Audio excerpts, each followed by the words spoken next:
ko na po ang lahat.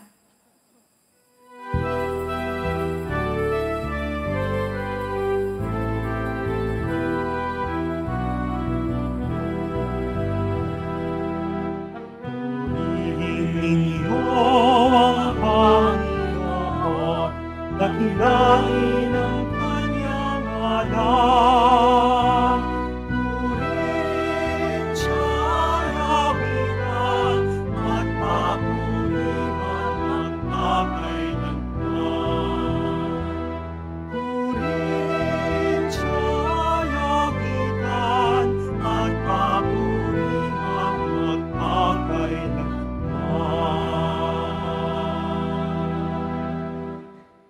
Sa ngalan ng Ama, ng Anak at ng Espiritu Santo. Amen. Sumainyo ang Panginoon. At sumayo rin. Mga kapatid, tayo tinipon bilang isang angka ng Diyos upang sama-sama tayong mag-alay at magpasalamat sa ating Ama sa langit sa pamamagitan ng ating mahal na pong Jesus Nazareno. Siya ang daan patungo sa Ama. Siya ang mukha ng awa at pag-ibig ng Diyos. Kaya't sumunod tayo sa Kanya at buksan natin ang ating puso upang ang Kanyang pagpapala at kapangyarihan ay manahan sa atin. Magsisi tayo ngayon sa ating mga kasalanan at humingi tayo ng tawad sa Diyos. Panginoong Hesus, Ikaw ang daan patungo sa kaharian ng Ama. Panginoon, kaawaan mo kami. Panginoon, kaawaan mo kami. Kristo Jesus, Ikaw ang katotohanang magpapalaya sa amin.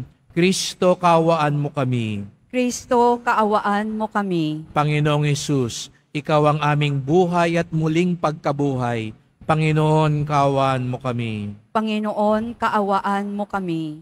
Kawan tayo ng makapangyarihan Diyos, patawarin tayo sa ating mga kasalanan at patnubayan tayo sa buhay na walang hanggan. Amen. Papuri sa Diyos sa kaitasan.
Manalangin tayo.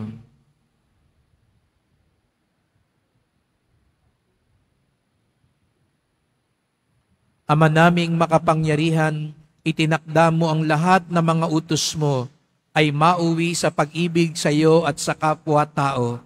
Ipagkaloob mong sa pagtalima namin sa mga ito, kami pagindapatin mong sumapit sa buhay na walang katapusan.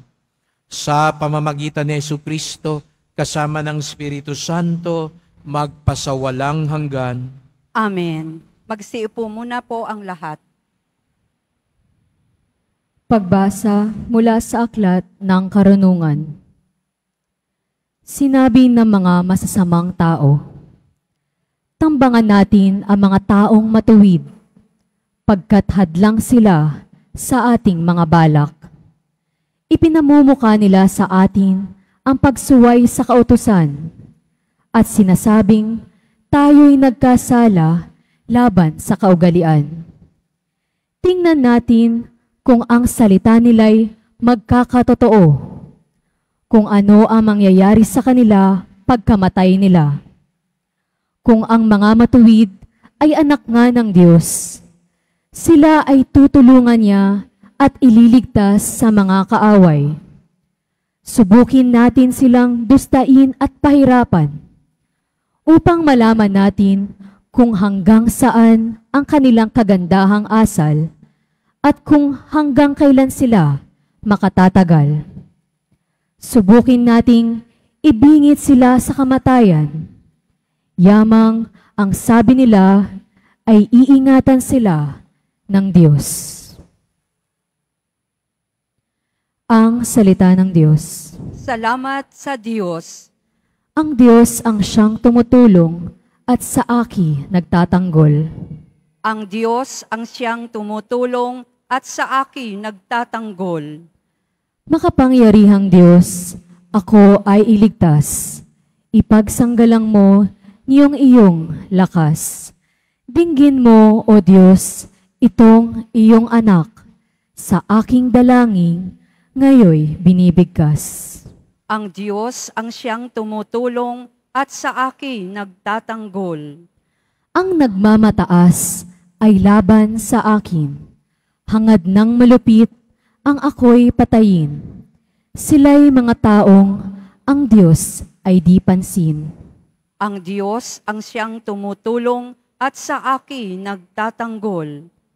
Batid kong ang Diyos ang aking katulong, tagapagsanggalang ko ang Panginoon.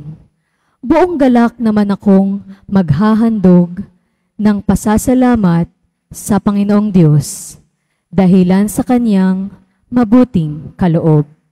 Ang Diyos ang siyang tumutulong at sa akin nagtatanggol.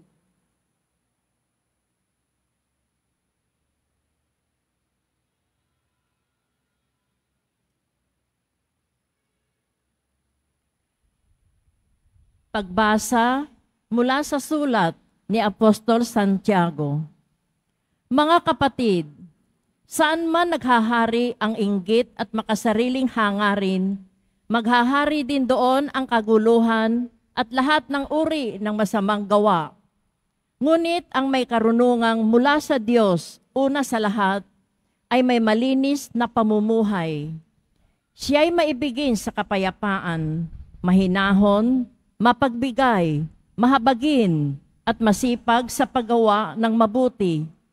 Hindi nagtatangi at hindi nagkukunwari, at namumunga ng katwiran ang binhi ng kapayapaang inihahasik ng taong maibigin sa kapayapaan. Ano ang pinagmumulan ng inyong alitan at paglalaban-laban? Hindi ba't ang masasamang nasa na namumugad sa kalooban ng bawat isa sa inyo at pawang nagkakalaban-laban? Mayroon kayong pinakamimithi, ngunit hindi ninyo makamtan, kaya't papatay kayo kung kailangan. Mapasa inyo lamang ito.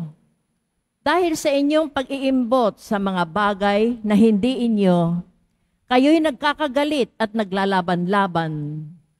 Hindi ninyo nakakamtan ang inyong minimithi, sapagkat hindi kayo humihingi sa Diyos. at humingi man kayo, wala rin kayong natatanggap sapagkat masama ang inyong layunin. Humihingi kayo upang gamitin sa kalayawan. Ang salita ng Diyos. Salamat sa Diyos. Tumayo na po ang lahat.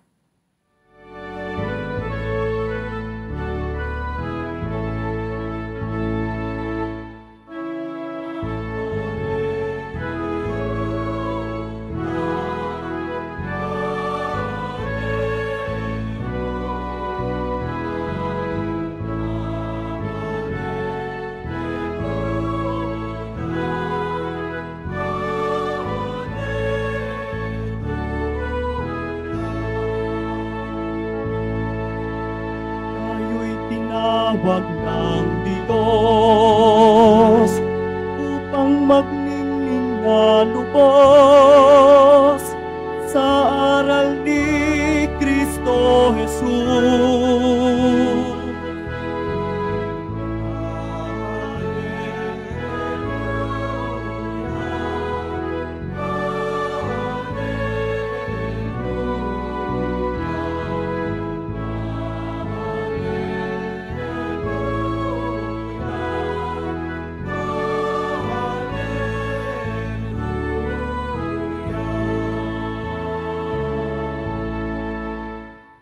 Sumainyo ang Panginoon. At sumayo rin. Ang mabuting balita ng Panginoon ayon kay San Marcos. Papuri sa iyo, Panginoon.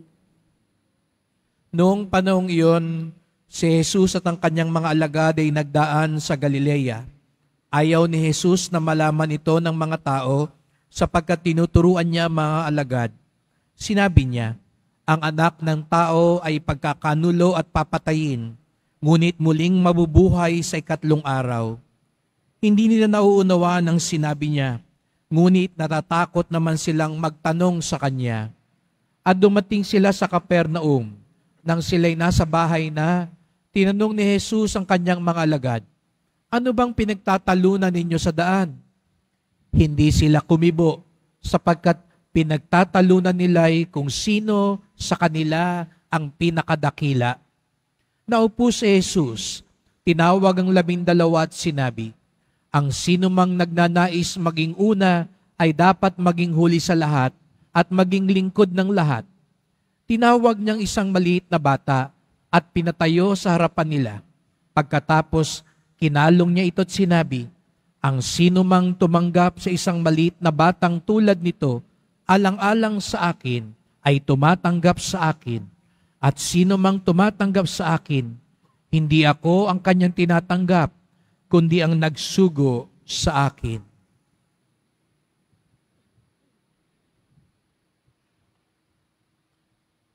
Mga kapatid, ang mabuting balita ng ating kaligtasan. Pinupuri ka namin, Panginoong Heso Kristo. Magsiupo muna po ang lahat. Magandang umaga po sa inyong lahat at maligayang pagdating sa tahanan ng ating mahal na pong Hesus Nazareno. Pinagdarasal din natin ang mga nasa online, lalo na po mga may sakit, nag-aalaga sa may sakit at mga kababayan kadeboto natin mula sa iba't ibang panig ng bansa at daigdig na nais sumama sa misa dito sa Quiapo, sa Basilica Minor at pambansang dambana ni Jesus Nazareno. Araw ng linggo, araw ng Diyos, araw ng simbahan, at tayong lahat ay naririto sapagkat tinawag tayo ng Diyos, mahal tayo ng Diyos. Kaya bigyan natin ng papuri, parangal at pasasalamat ang ating minamahal na Nuestro Padre Jesus Nazareno.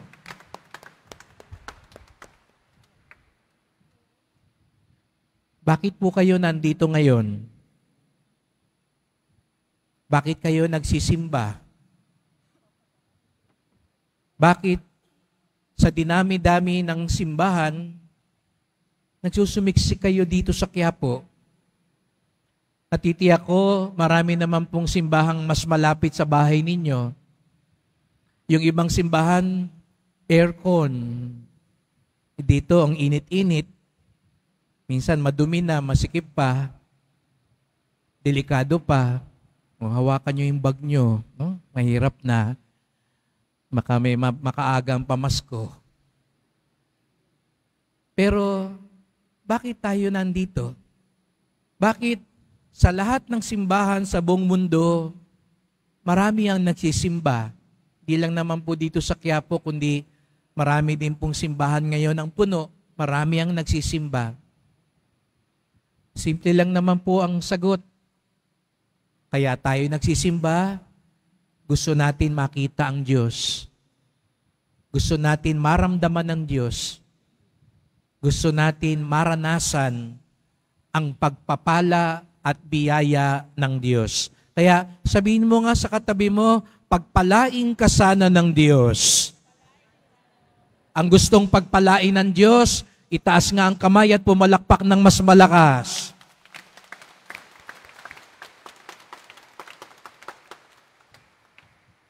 Ang dami talagang nangangailangan ngayon, no? Pero paano nga ba natin makikita ang Diyos? Saan natin makikita ang Diyos? Sabi sa Ebanghelyo, tinuturuan ni Jesus Nazareno ang kanyang mga alagad. Sa katunayan, nung isang linggo, sinimula na yung paglakbay ng pagtuturo. At nung isang linggo, sabi ko nga sa mga nagsisimba, itinuturo ni Jesus Nazareno, nasan nga ba makikita ang Diyos? Kaya nga yung pagninilay namin nung isang linggo tungkol sa salamin. Dahil, di ba, lahat tayo tumitingin sa salamin. Wala naman taong hindi tumitingin sa salamin. Mayaman o mahirap, babae o lalaki, bata o matanda. Tingnan mo nga yung katabi mo ngayon, mukha bang nagsalamin yan? Mukha naman siguro dahil mukhang maayos naman ang kanyang itsura. Lahat tayo tumitingin sa salamin. Dahil ang salamin ay nangungusap sa atin. Ngunit sana bukod sa salamin ng mukha, salamin ng buhay ay atin ding harapin. Nakakabighani ang salamin. Kaya nga, salamin sa dingding, mahiwagang salamin. Kailan kaya niya sasabihin? Marami tayong tanong minsan sa harap ng salamin. Minsan na nga, salamin na lang kausap mo sa buhay. Kawawa ka naman. Pero sana mga kapatid, ngayong araw na ito, binabaling tayo sa tunay na salamin ng buhay. Sapagkat minsan, ang ating pinaghuhugutan ay ang anong sinabi ng iba. Kaya nung isang linggo, sabi ni Jesus Nazareno, sino nga ba ako ayon sa iba? Anong sabi nila? Kasi aminin natin mga kapatid, minsan mas pinapahalagahan pa natin anong sinasabi ng iba. Yan ang nagdidikta minsan sa ating mga desisyon sa buhay. Yung suot mo ngayon, bakit yan ang suot mo? Siguro kanina nung namimili ka, sabi mo, ito susuot ko para pag nakita nung kasama ko, mamatay siya sa inggit. Maganda tong suot ko ngayon.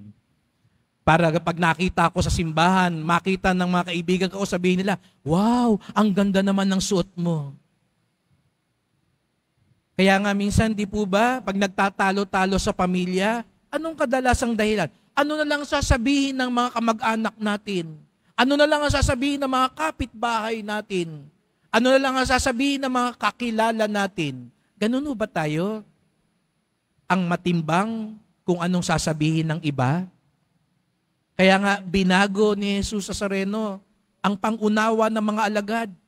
Kaya nung pinapaliwanag niya sino ang Mesiyas, sabi niya, ang Mesiyas, pahihirapan, ipapako sa krus, mamamatay. Anong sabi ni Pedro noong isang linggo? Huwag naman Lord, hindi yan ang gusto ko. Hindi yan ang gusto ng marami. Anong sabi ni Jesus Nazareno?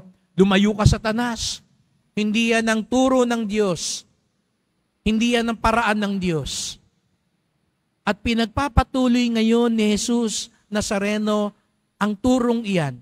Kaya nga inulit niya uli ngayon sa Ebanghelyo, ang anak ng tao ipagkakanulo at papatayin. Ngunit hindi ito maunawaan ng mga alagad. Kaya ano raw nangyari? Katatapos pa lang sabihin ni Jesus Nazareno na may paghihirap, may pagbibigay ng sarili. Anong pinag-aawayan ng mga alagad? Sinong pinakadakila? Nag-aaway sila, pagalingan. Wala kayo sa lolo ko. Wala kayo sa tatay ko. Di ba minsan, doon din nauubos ang ating lakas. Wala kayo sa akin. Ako, 5 beses ako magsimba. Sa Quiapo pa. Ingat po tayo. Sabi nga sa 2 pagbasa, yan ang ugat ng mga pag-away-away. Pag lagi tayo nagkukumparahan, lagi natin tinitignan ng iba, anong ulam nila? Tingnan natin. Dapat mas masarap ang ulam natin. Saan nag-aaral yung anak niya? Anong grade ng anak niya? Di ba minsan ganun tayo eh. Ang grade mo halimbawa 90, masaya ka ba sa 90? Yung iba siguro sabihin, depende father. Pag yung katabi ko 85, masaya na ako sa 90. Pero pag 95 siya, hindi ako masaya sa 90. Yung ba ang pinaguhugutan natin ng kasiyahan? Anong meron o walang iba? Kaya nga, gusto silang turuan ni Jesus Nazareno. Ang pamamaraan ng Diyos. Kaya nga, inulit niya yung turo sa paghihirap, sa pagpapakasakit. At para lalong maunawaan ng mga alagad, dinala niya ang isang bata. Hinarap niya sa mga alagad at sabi niya, tingnan niyo itong batang ito. Hanggat hindi niyo tinatanggap ang batang ito, hanggat hindi kayo tutulad sa batang ito, hindi kayo magiging kabahagi ng kaharian ng Diyos. Para maunawaan po natin yon, alam niyo po sa atin ngayon, ang bata, bida. Diba sa bahay, pag dumating ang bata, pinagkakaguluhan. Yan ang lahat ng atensyon. Pero nung panahon ni Jesus Nazareno, ang mga bata, walang-wala, walang kwenta. Parang alipin lang, parang bagay lang ang bata. Minamaliit, isinasantabi. Walang halaga ang bata. Pwede ngang ipagbili. Pwede ngang ipamigay. Pwede ngang gawin kahit ano. Kaya yun ang itinuturo ni Jesus Nazareno, narito ang Diyos. Kaya balik ako sa tanong kanina, paano ba natin makikita ang Diyos? Saan ba makikita ang Diyos? Nasaan ba ang pamamaraan ng Diyos? Kung gusto natin ng kadakilaan, tingnan din daw natin ang bata. Tingnan natin, at napakaganda, kaya nga siguro tayong lahat, hindi papigil dito sa Quiapo dahil inaanyayaan ko po kayo.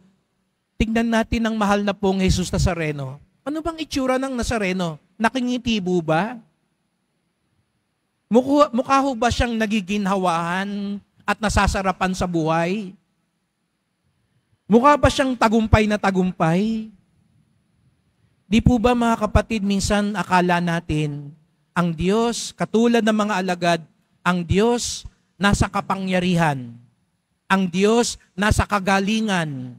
Ang Diyos nasa kayamanan. Ang Diyos nasa kaginhawahan. Kaya minsan nag-aantay pa tayo ng himala dahil para sa atin, ang himala pag gumaling ako.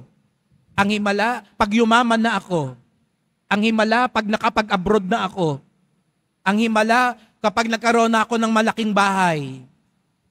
Ang himala pag nagka-love life na ako. Hinahanap natin ang Diyos sa mga bagay na ito lamang. Pero uulitin ko po, tignan nating maigi ang poong Nazareno.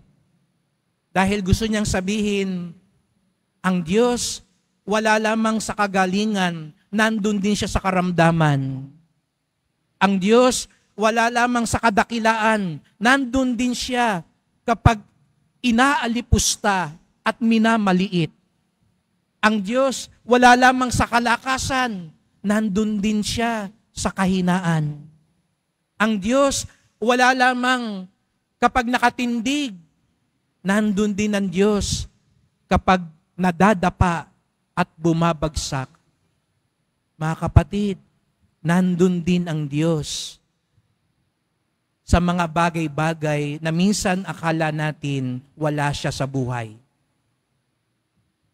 Kung hindi nyo raw po makikita ang Diyos sa inyong karamdaman, hindi nyo rin siya makikita ng lubos sa kagalingan.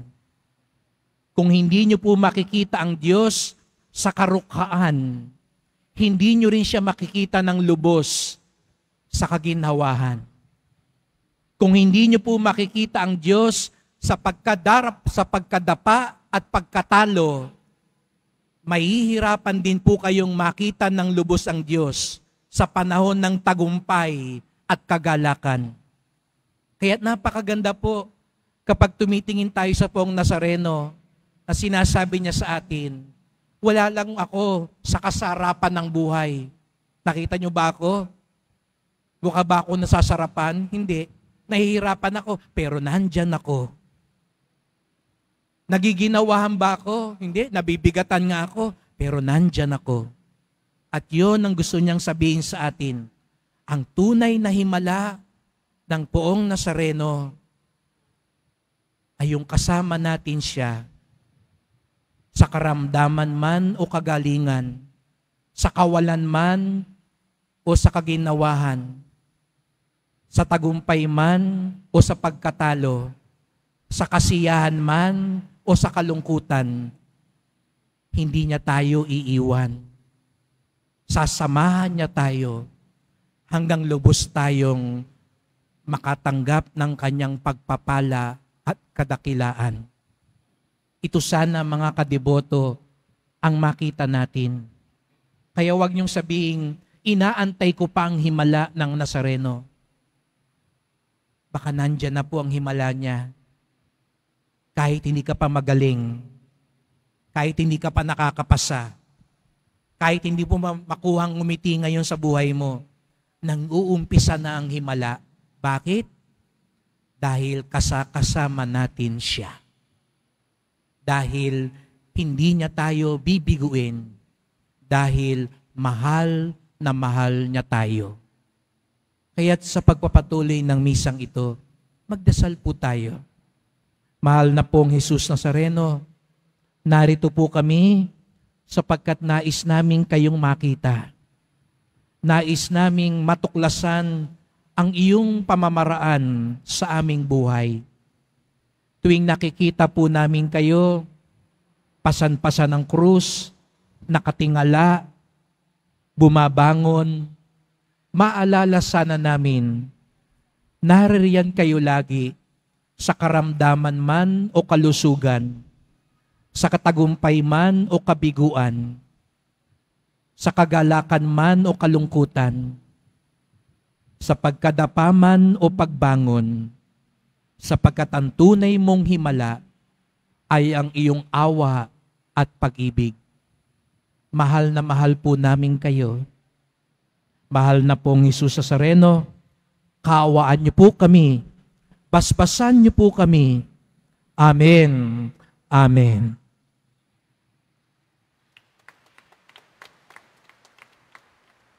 Tumayo na po ang lahat.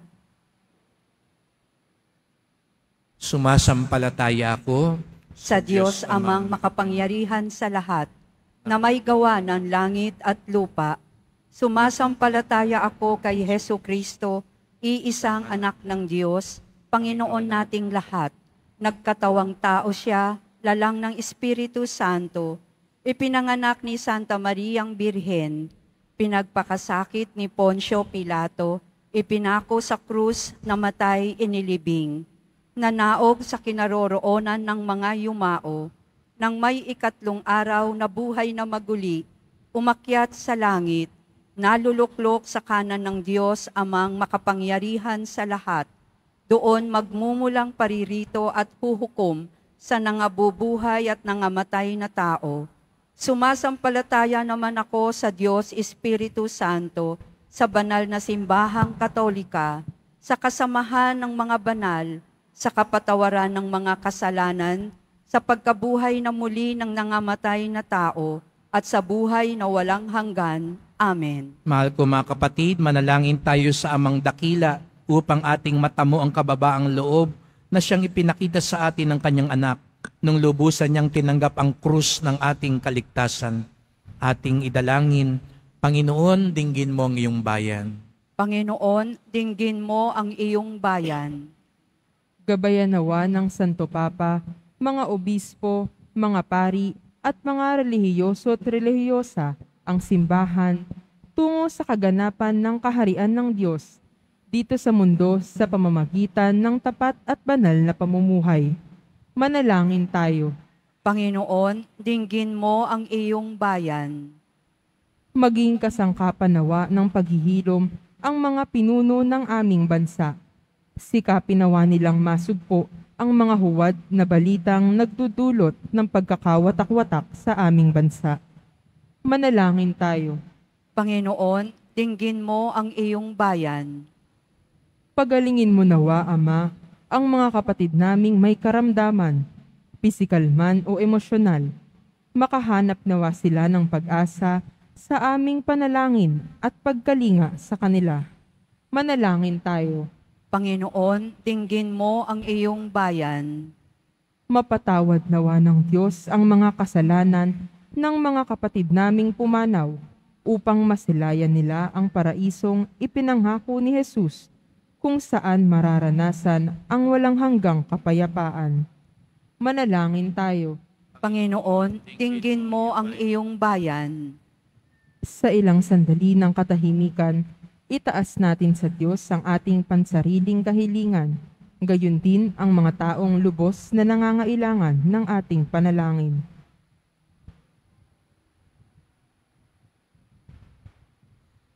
Manalangin tayo. Panginoon, dinggin mo ang iyong bayan. Panginoon, ipagkaloob mo ang kahilingan ng iyong bayan.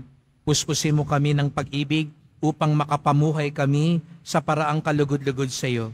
Hiling namin ito sa ngalan ni Kristong aming Panginoon. Amen. Magsiupo muna po ang lahat.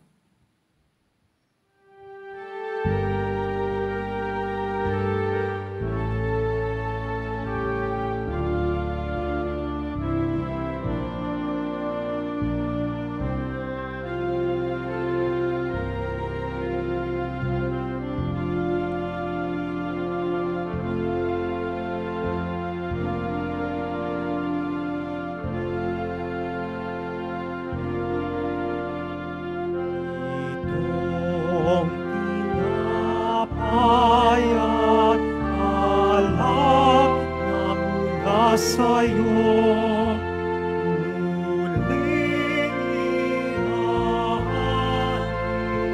sa kabutihan mo. Muling at ang gabi alay sa'yo. Pasasalamat ng puso.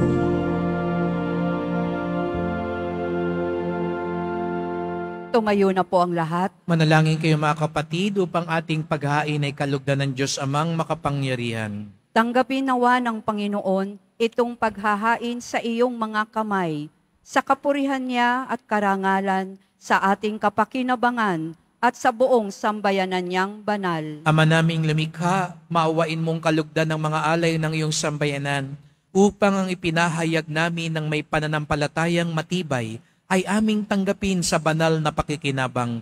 Sa pamamagitan ni Jesucristo, kasama ng Espiritu Santo, magpasawalang hanggan. Amen. Sumainyo ang Panginoon. At sumayo rin. Itaas sa Diyos ang inyong puso at diwa. Itinaas na namin sa Panginoon. Pasalamatan natin ang Panginoong ating Diyos. Marapat na siya ay pasalamatan. Ama naming makapangyarihan, tunay ngang marapat na ikaw ay aming pasalamatan sa pamamagitan ni Jesucristo na aming Panginoon. Lubhang nabagbag ang kanyang loob sa pagkakamali ng tao sa sansinukob, kaya't binabuti niyang siya'y ipanganak ng birhem bukod mong pinagpala. Sa babaeng lahat, sa labi ng imbing kamatayan, kami ay inagaw ng namatay mong anak. Sa pagkabuhay niya, kami kanyang binuhay upang kaugnayan namin sa iyo'y huwag magwakas. Kaya kaisa ng mga anghel, nagsisiawit ng papuri sa iyo, nang walang humpay sa kalangitan, kami nagbubunyi sa iyong kadakilaan.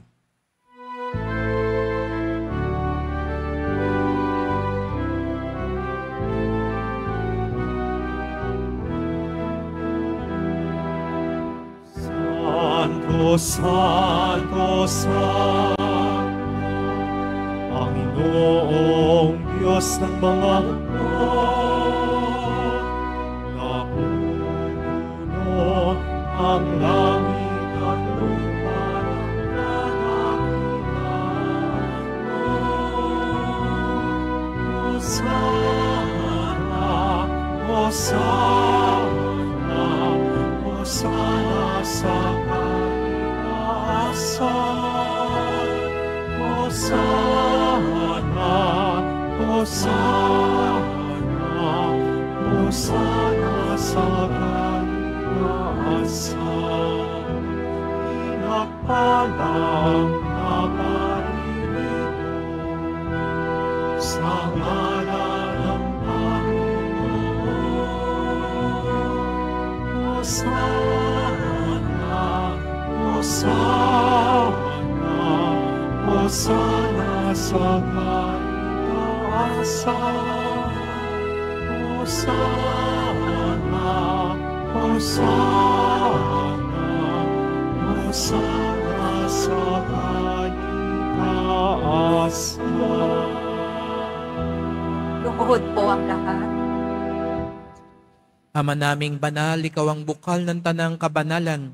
Kaya't sa pamamagitan ng iyong Espiritu, gawin mong banal ang mga kaloob na ito, upang para sa amin maging katawan at dugo ng aming Panginoong Hesukristo. Bago niya pinagtiis ang kusang loob na maging handog, hinawakan niya ang tinapay, pinasalamatan kanya, pinaghati-hati niya yon, iniabot sa kanyang mga lagad at sinabi, "Tanggapin ninyong lahat ito't kanin. Ito ang aking katawan na ihahandog para sa inyo."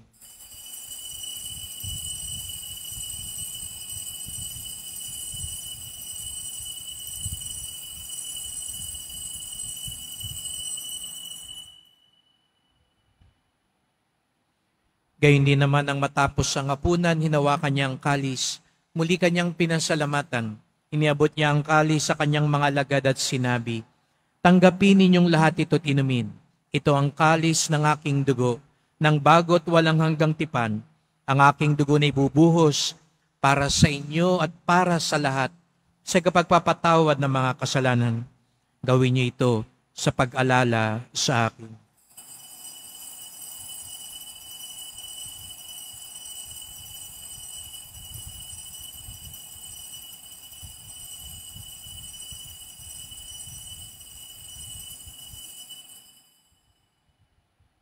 Tumayo na po ang lahat. Ipagbunyi natin ang misteryo ng pananampalataya. Si Kristo'y namatay, si Kristo'y nabuhay, si Kristo'y babalik sa wakas ng panahon. Ama, ginagawa namin ngayon ang pag-alala sa pagkamatay at muling pagkabuhay ng iyong anak.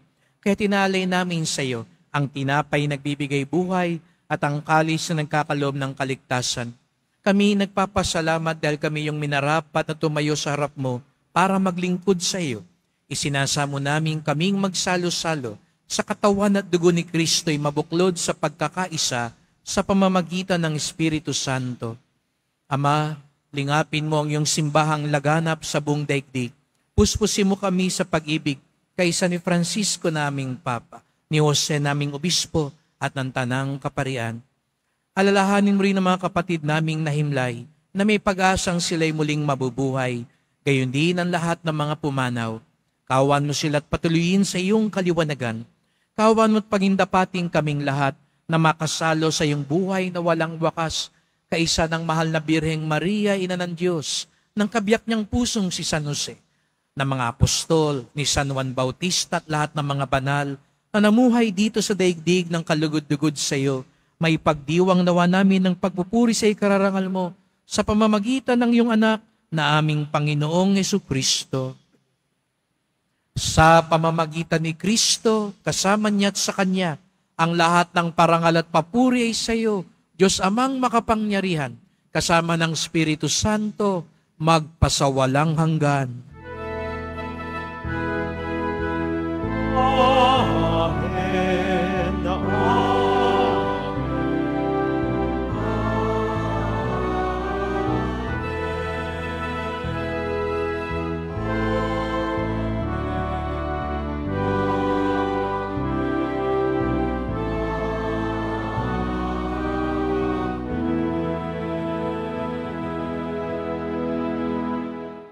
bilang isang pamilya, sama-sama tayong tumawag sa ating Ama sa Langit.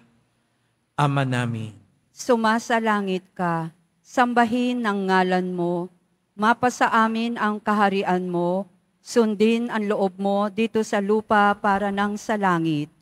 Bigyan mo kami ngayon ng aming kakanin sa araw-araw at patawarin mo kami sa aming mga sala para nang pagpapatawad namin sa nagkakasala sa amin.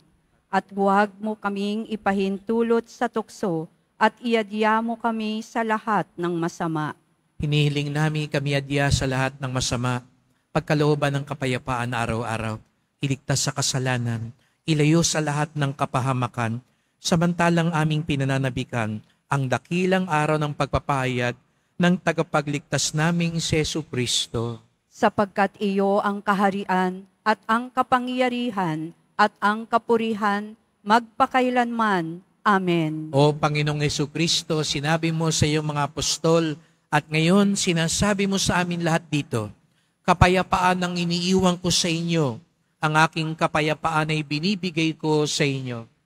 Tungayan niyo pong aming pananampalataya, huwag pong aming mga kasalanan, at pagkalooban kami ng kapayapaan at pagkakaisa ayon sa iyong kalooban, kasama ng Espiritu Santo, magpasawalang hanggan. Amen. Ang kapayapaan ng Panginoon ay laging sumainyo. At sumayo rin. Magbigayan tayo ng kapayapaan ni Kristo sa isa't isa.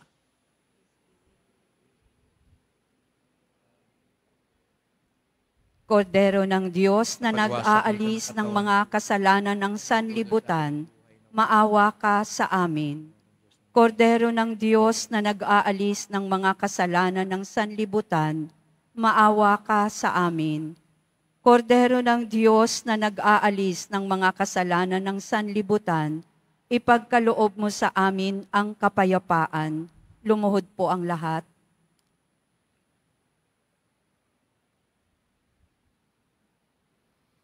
Narito si Jesus Nazareno, ang mukha ng awa, pag-ibig at kapangyarihan ng Diyos.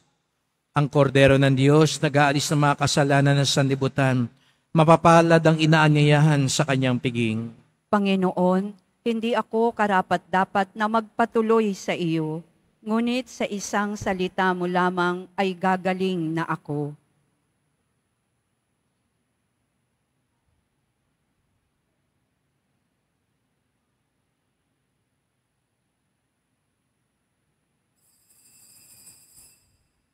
Para sa lahat ng tatanggap ng banal na komunyon, sasagot po tayo ng Amen pagkasabi ng pari o ng lay minister ng katawan ni Kristo at isubo agad sa bibig bago umalis sa harapan ng pari o lay minister.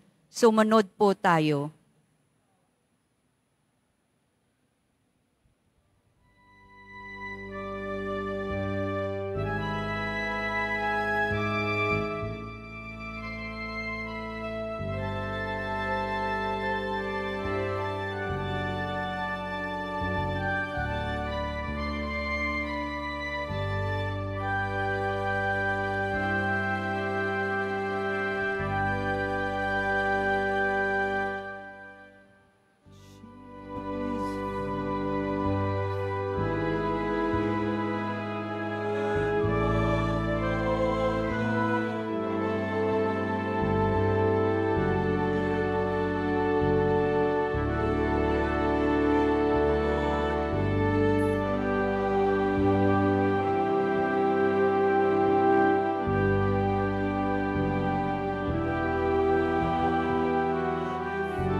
Jesus,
Son of being loved from the Son of being extolled,